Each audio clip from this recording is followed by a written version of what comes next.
Olá, eu sou Amanda Marques e como eu prometi para você, eu vou gravar toda semana agora um vídeo falando sobre algum potencial na construção ou na arquitetura e decoração, sacadas legais que podem fazer com que você se torne um profissional melhor.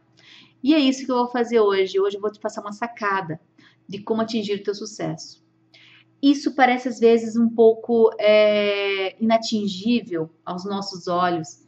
Às vezes a gente pensa que só os outros conseguem atingir o tão sonhado sucesso, que isso é para os outros, eu tenho a minha vida e tenho que seguir em frente. Mas saiba que isso não é real, né? Isso não é assim que funciona. Todo mundo pode chegar assim ao tão sonhado sucesso. E eu te digo isso porque eu, há um tempo atrás, eu me sentia uma farsa, uma completa farsa. Eu me sentia muito despreparada e eu achava que eu nunca seria uma boa profissional. Eu vou te explicar o porquê que eu pensava isso. E isso aconteceu, né?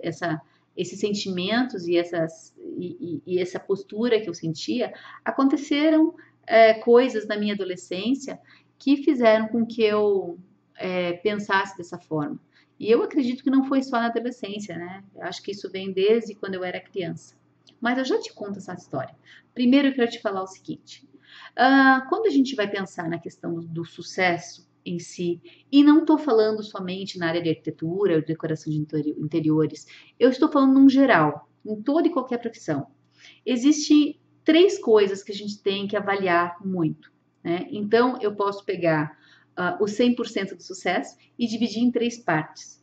Uma dessas partes que eu acho fundamental para você ter sucesso é conhecer o seu mercado, entender quem você vai atender e como o mercado está agindo, né? Como está funcionando o teu mercado, né? Entender quem é o teu concorrente, como que as pessoas estão aplicando dentro do mercado, no teu nicho de mercado, mercado de atuação, né?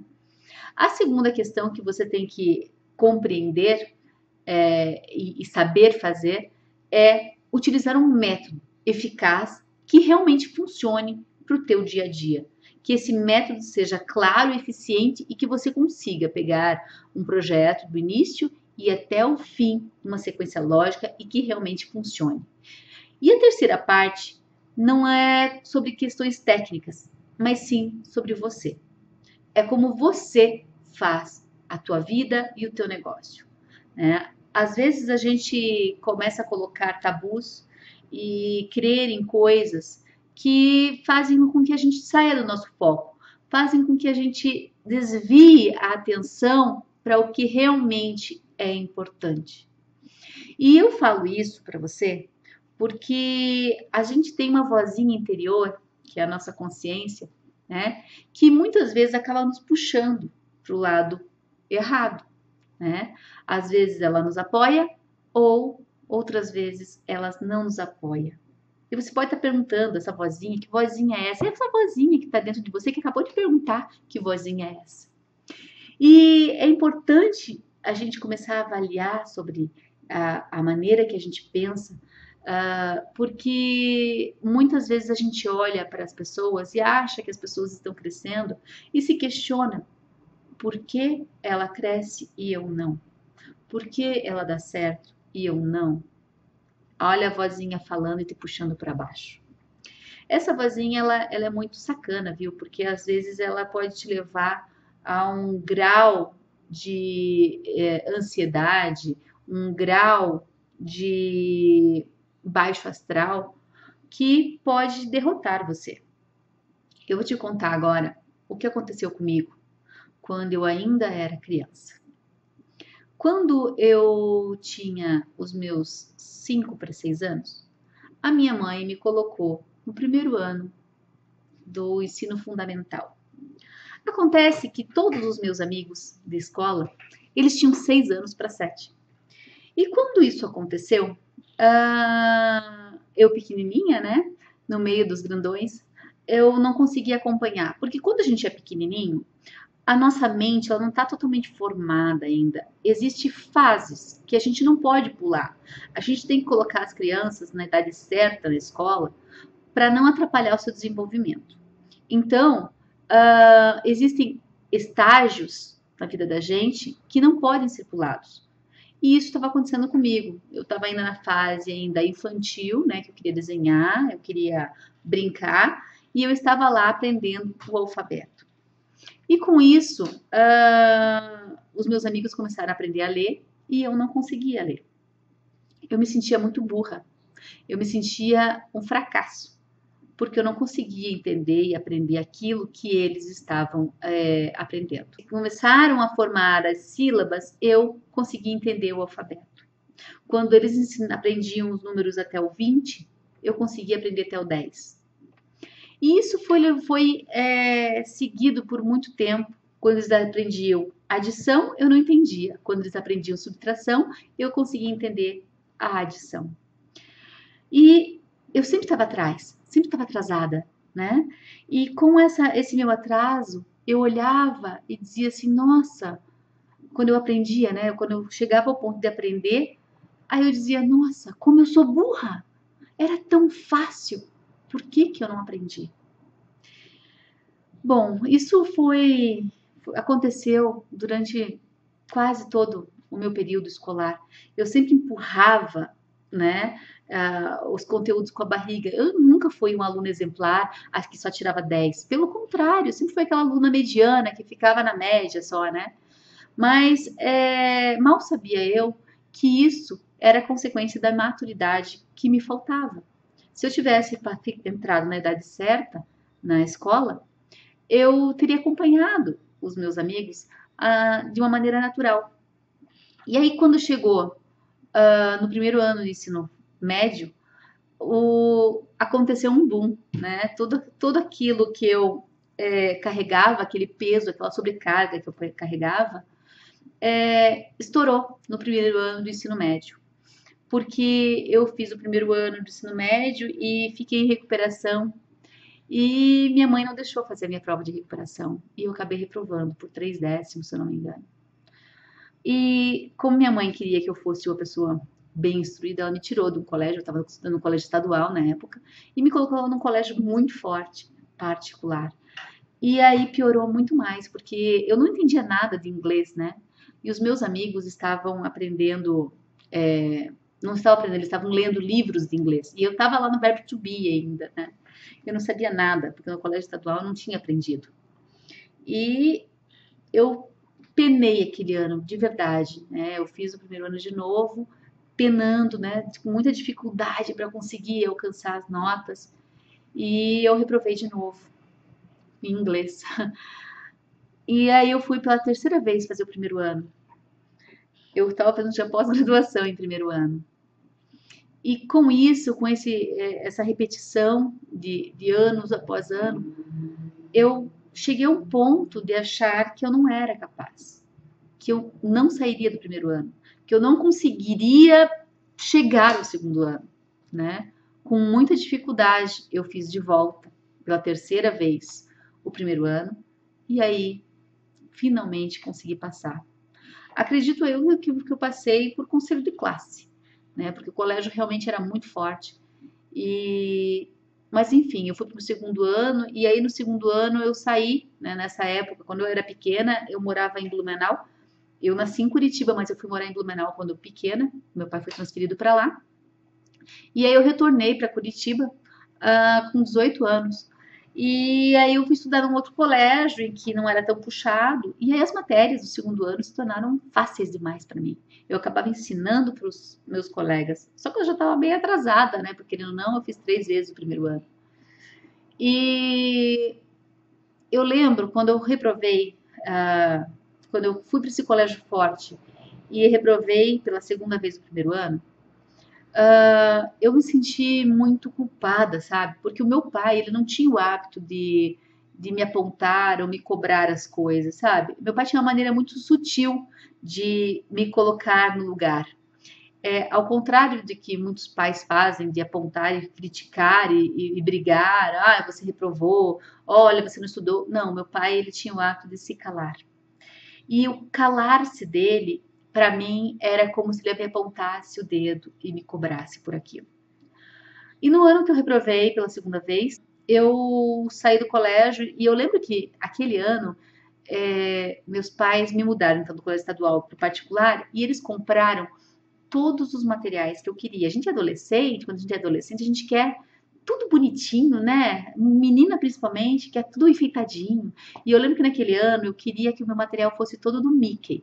E eles compraram, meu pai e minha mãe compraram com muito sacrifício, porque eu não sou de família rica, né? Mas com muito sacrifício, meus pais compraram todo o material do Mickey, todos os cadernos, o estojo, as canetas, a borracha, a pasta. Na época eu usava aqueles elásticos, né? Não sei se vocês passaram por essa fase de usar o elástico em que prende todos os materiais e leva na mão, né? Não se usava mais mochila nem nada, né? E eu lembro que eu queria uma agenda, e a agenda da época era, na moda, era a agenda da Company, que era caríssima, né? Então, meus pais fizeram todo o esforço para eu poder estudar no melhor colégio, depois de uma reprovação, né?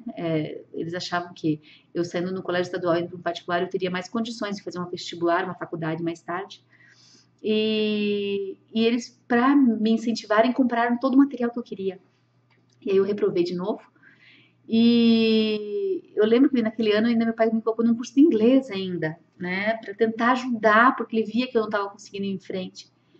E aí eu reprovei e eu vim para casa com um boletim na mão, sabe? E até então, até eu chegar em casa, a ficha não tinha caído, eu não tinha chorado, não tinha me descabelado, não tinha desesperado. E eu cheguei em casa com o boletim na mão e eu morava perto da escola, então eu vinha a pé. Quando eu cheguei em casa, meu pai estava sentado na varanda. Ele tinha o hábito de sentar na varanda e ficar lendo um jornal. E nós morávamos no segundo andar do prédio. Então, quando eu cheguei no pátio do prédio e eu olhei para cima e vi meu pai lendo o jornal, ele me acenou com carinho, dando um oi. Do tipo, você chegou, você está em casa. E aí bateu um desespero, eu comecei a chorar, porque para mim eu estava trazendo para o meu pai uma decepção. Eu estava decepcionando meu pai. E por mais que meu pai não falasse nada, aquilo para mim era como se eu estivesse levando uma punhalada, sabe? Uma dor tão profunda. Ele não sabia que ele agia dessa forma, que eu sentia isso. Né? Pelo contrário, meu pai sempre foi uma pessoa muito amorosa. A minha mãe sempre foi muito brava, né? Sempre foi rígida, com educação, com deveres de casa, quando precisava falar, gritar, chamar atenção, enfim, né? Mãe, meu pai sempre foi o amoroso, o cuidador, o zeloso. E aí eu cheguei em casa e nós sentamos para almoçar e no almoço eu entreguei a notícia que eu tinha reprovado. Minha mãe brigou um pouco comigo e meu pai se calou. Após o almoço, ele saiu da mesa e para mim aquilo foi o fim, sabe? Para mim aquilo foi terrível. E quando passou, durante o passar do dia, né, eu com aquele sentimento ruim, na metade da tarde, eu estava trancada no quarto, meu pai foi até lá, me pegou pelas mãos e me deu um abraço. Parece que ele me dando um gesto de carinho, mas parecia que eu estava ainda mais me sentindo culpada, sabe? E o que me fazia sentir culpada era a minha vozinha, que fazia com que o gesto de carinho que ele me dava fosse transferido para a acusação. Na verdade, não era ele que estava querendo me acusar, é eu que estava me acusando. A vozinha estava me puxando para baixo e fazendo com que eu me sentisse a pior das piores. Aí o tempo passou, eu fiz o segundo ano em Curitiba, daí, né? Depois eu fiz o terceirão, não passei no vestibular e eu queria tentar federal. Eu queria mostrar que eu era capaz, né? Que eu era capaz de passar na federal, já que tinha feito 3 vezes o primeiro ano. E eu não consegui passar na federal, nem no primeiro ano, nem no segundo. E meu pai sempre continuou com aquele mesmo jeito. E eu entrei na PUC do Paraná, comecei a estudar na PUC. Depois de alguns anos tentando somente federal, eu acabei cedendo e fui estudar na PUC. E como eu não passava nos vestibulares, eu alimentava a minha voz de que eu não era capaz, de que eu não conseguiria chegar lá. No dia que eu peguei e recebi a notícia de que eu passei no vestibular, eu estava em viagem com um namorado meu e 2 amigas. Em Balneário Camboriú nós estávamos. E meu pai foi pessoalmente na faculdade para ver o edital e ver que eu tinha passado. Então a notícia de que eu passei, eu recebi pelo meu pai. Desculpa. Por telefone. E aí eu continuei minha viagem, né? E quando eu retornei, para minha surpresa, mesmo não sabendo, achando, me sentindo incapaz por não ter passado na federal e ter passado somente numa faculdade paga e que não sairia barato, que custaria muito caro e muito sacrifício para o meu pai e para minha mãe, eu fui recebida com uma festa surpresa. Uma festa linda que meus pais me presentearam. Começou o primeiro ano e eu tinha uma meta. Como a minha voz dizia que eu não era capaz, eu queria provar para mim mesma que eu era capaz. Aí eu comecei a faculdade e eu coloquei como meta que ao concluir, que eu concluiria a faculdade em 5 anos. O que isso quer dizer? Que eu não reprovaria nenhum ano, que eu passaria em todos os anos da faculdade. Logo que eu entrei na faculdade, no primeiro ano da faculdade, foi quando meu pai ficou doente, de verdade, porque eu já convivia com meu pai doente desde os meus 10 anos de idade. Porém, depois de um tempo que você faz hemodiálise, que meu pai tinha problema renal, né? Ele tinha insuficiência renal crônica. Então, depois de um certo tempo que você faz hemodiálise, o teu corpo começa a enfraquecer. E aí ele começou a ter outros problemas de saúde. Então, ele teve alguns infartos, né? Foram 6 inícios de infartos. Meu pai ficou internado numa clínica psiquiátrica porque ele teve síndrome do pânico. E eu vi coisas que eu não desejo que ninguém veja, porque não é legal, sabe? Você ter alguém doente na tua família. Hoje meu pai já é falecido. Mas durante a faculdade o que aconteceu foi que eu, no segundo ano da faculdade, e a gente não tinha mais da onde tirar dinheiro para pagar a minha faculdade, eu pagava a escola da minha irmã, a gente não sabia como se manter. E aí foi quando eu comecei a fazer os bombons, que se você conheceu a minha história, né, num vídeo que eu fiz, eu conto como procedeu isso. Mas aquele ano foi bastante triste, muito puxado, porque eu acabava dormindo pouco e não conseguia desenvolver meus projetos da faculdade como eu queria. Então eu fazia bombom, trabalhava fora, fazia estágio, né? E aí na faculdade, conclusão, eu acabei reprovando em projeto. Eu fiquei em recuperação e na recuperação era só um tema que eu não sabia como que funcionava, era para fazer um projeto de uma guarita. Guarita é igual aquelas os pedágios, quando a gente para no pedágio que tem aquele toldo, né? E tem aquela casinha embaixo. Era aquilo para fazer. Mas eu não lembrava, eu não sabia como fazia. Eu não sabia, não tinha noção de tamanho, de altura. Eu não sabia, não tinha noção, né? E eu fiz um projeto que não tinha nada a ver. Hoje, esses tempos atrás eu peguei e olhei os desenhos que eu fiz naquela época e realmente não tinha condições de passar. Porque assim, por mais que eu não soubesse o projeto em si, existia uma questão que os professores estavam avaliando, que não era o todo, não era o projeto impecável que ia ser executado, era sobre as noções mínimas de projeto que foram ensinadas durante aquele semestre e que naquele projeto não continham, né? Noção espacial, enfim, né? Quanto que é o espaço de um carro para passar, então. E aí eu reprovei e eu entrei em pânico, porque eu tinha colocado como meta me formar em 5 anos.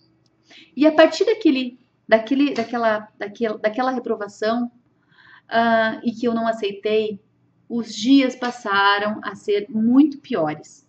Porque eu comecei a atropelar as coisas. E eu queria me formar em 5 anos, então eu fazia DP, aula, trabalhava fora, fazia o bombom, e aí no outro ano eu comecei a pegar mais DP, enfim, virou uma maluquice. Se eu chegar e te contar o quanto que eu acabei, o que eu acabei fazendo no meu último ano, que isso vai ser história para um outro vídeo, no meu último ano de faculdade, é algo inacreditável que algum maluco tenha capacidade de fazer o que eu fiz. Mas isso eu te conto outro dia. Mas assim, eu não consegui me formar com a minha turma, porque no último ano de faculdade, resumindo, né, eu acabei pegando DP em História da Arte, E a gente estava aprendendo naquela época sobre cupins, pragas, né? Pragas, traças e cupins. E eu passei em tudo, todas as matérias que eu tinha pego DP e que tinha feito curso, e reprovei na praga e cupim. Fiquei com uma raiva do professor. E eu, durante muito tempo, culpei o professor por ter me reprovado, porque, querendo ou não, eu reprovei e o meu maior sonho era mostrar para meu pai que eu era capaz. E eu precisava que ele visse a minha formatura, que ele estivesse na minha formatura. E eu tranquei a faculdade e naqueles 6 meses que eu fiquei trancada, né, porque eu não podia fazer o meu trabalho de graduação sem acabar pragas e cupins. Então eu perdi minha turma, fiquei 6 meses com o curso trancado, porque era só um semestre que eu tinha que refazer, e daí no outro semestre eu fiz ADP e depois eu fiz a minha formatura, né. Nesses 6 meses que eu fiquei sem estudar, meu pai faleceu. Ele faleceu em dezembro e eu me formei 6 meses depois. E para mim foi triste demais saber que meu pai não estaria na minha formatura. Mas quando eu me formei, chorei muito na minha formatura, foi emocionante. Meus amigos me fizeram homenagens pela minha garra e determinação. Mas quando eu me formei, eu me sentia uma farsa, porque eu não sabia, na minha cabeça eu não sabia fazer nada. Eu não sabia fazer nada e eu acabava intensificando e falando o tempo todo que eu não sabia fazer e que eu não sabia como e que eu não. A minha vida era baseada em desculpas, desculpas esfarrapadas, porque se a gente quer, a gente vai atrás e a gente consegue. Essa semana eu fui almoçar num restaurante e tinha uma plaquinha no banheiro do restaurante que dizia o seguinte, deixa eu lembrar se eu consigo falar exatamente como era a frase. Quem quer fazer, arranja um meio. Quem não quer, arranja uma desculpa. E era isso que eu fazia. Eu arranjava desculpas em cima de desculpas. E o meu sucesso estava sempre sendo sabotado. E aí, a minha vozinha que me puxava cada vez mais para trás, fazendo com que eu tivesse medo de conquistar a minha vida, me puxava cada vez mais para baixo, sabe? Eu sempre achava que eu tinha que ter pessoas perto de mim para fazer o que eu não sabia. E eu acabei indo trabalhar numa construtora e mais no meu escritório com mais 2 sócias. Depois eu acabei trabalhando numa empresa fixa, né, registrada. E eu tinha medo de largar a minha empresa fixa, o meu salário fixo, né, e não conseguir exercer a minha profissão. E trabalhar num trabalho registrado, para mim, Amanda, é como se eu casasse com uma pessoa que eu não amasse. Que eu sou obrigada a ficar com ela, mas eu não amo. Era isso, era assim que eu me sentia. É como se eu estivesse amarrada num trabalho que não me fazia feliz, né? Eu não tenho perfil, cada pessoa tem um perfil. Tem pessoas que têm perfil para trabalhar registrado, tem pessoas que não têm. E no meu caso, eu não tenho perfil para trabalhar registrado. Eu tenho perfil de estar assim, trabalhando, seguindo o meu coração, seguindo o que me dá paixão, amor. E nessa época eu não sabia que educação seria a minha grande paixão. E o medo de chegar e errar, né? O medo de errar era muito grande. Eu comecei a fazer análise. E nas minhas análises é que eu descobri que eu tinha um monte de dedo apontando para mim, me fazendo achar que eu não era capaz. Que eu não era capaz de ser uma grande profissional. Então eu me auto-sabotava. Sabendo disso, eu comecei a enfrentar os meus medos. Comecei a assumir de fato a minha vida. E cada vez que eu achava que eu não podia, eu tentava inverter aquela situação. Fazia com que o meu medo, a minha insegurança e o meu desespero fossem eliminados e eu transformasse aquilo numa oportunidade. Então, cada dificuldade transformada em oportunidade. Com isso, eu consegui realmente vencer. Demorei muito para vencer esse medo. Mas você tem que acreditar em você. Então, toda vez que você ouvir a tua vozinha tentando te puxar para baixo, reverta essa situação. Faça com que você fale para você mesmo que você é capaz, que você consegue, que você vai chegar lá. Porque não depende do fulano, do ciclano, do beltrano. Depende de você querer chegar lá. Então, a receita do sucesso é você compreender o teu mercado, buscar conhecimento sobre isso, né? Criar uma metodologia lógica de trabalho. Se de repente você não sabe tal coisa, vá atrás daquele conhecimento para você vir a saber. Hoje nós temos a internet que facilita muito a nossa vida. Na época que eu estava começando a faculdade, tinha já internet, mas não era tão acessível como hoje. Então, assim, você tem profissionais, busque profissionais. Se você não sabe fazer alguma coisa, vai lá numa obra, tenta conversar com o mestre de obras, com quem está executando lá, que você vai aprender muito com esses profissionais. Busque ajuda. Se você quer crescer, busque conhecimento, seja ele qual for, seja com quem for, seja comigo, seja com cursos presenciais ou cursos online, seja conversando com profissionais da área. Vá visitar obras, vai visitar lojas, faça parceria com as lojas. Isso vai te ajudar muito a crescer no teu mercado, né? E crie uma metodologia de trabalho eficaz, que funcione para você, né? Não permita se dizer que você não pode, que você não é capaz, porque você é capaz. Basta você querer. Chega de desculpas. Dê um basta em desculpas a partir de hoje, certo? Não tente te tirar o brilho que tem dentro de você. E principalmente, não deixe para agir amanhã. Haja hoje, faça hoje, que o teu resultado vai chegar, certo? Um beijo para você. Espero que você tenha se inspirado, tenha te ajudado a se tornar uma pessoa melhor. E deixe a tua vozinha te apoiar para o lado positivo e não para o lado negativo. Tchau, tchau.